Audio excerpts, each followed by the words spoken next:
Банктың қаржылық жағдайының нашарлау дәрежесіне қарай кезең-кезеңмен қолданылатын дағдарысқа қарсы режимдер жүйесі уақытылы енгізу жоспарланып отыр.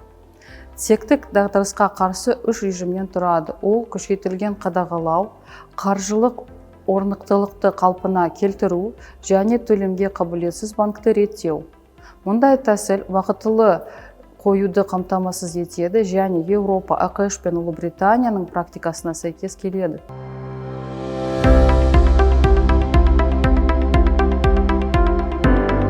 Қалпына келтіру жоспарлары банк дағдарыстан шығу және төлем қабілетсіздігінің алдын ала үшін қабылдауға міндетті болатын толқынды шаралар қамтиды. Мұндай жоспарларды жыл сайын жаңартып отыру міндетті болады. Жүйелік маңызы бар банктер үшін сыртқы қолдауға қажеттілікті азайту үшін шығындарды өтеуге қажетті жеткілікті капитал қорының болуы туралы талап енгізіледі.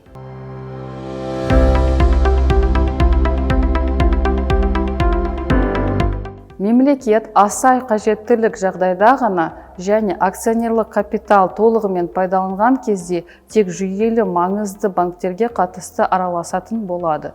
Мемлекеттің қатысу уақытша және өтеулі сипатқа ие болады және қажетті ең төмен көлемде жүзеге асырылады. Ол банк акционерлері мен басшылығының ауысумен, дивидендтер мен бонустар төлеуге тыйым салумен, тәуекелді операцияларды шектеумен және қаржылық қалпына келтіру жоспарын іске асырумен қатар жүретін болады.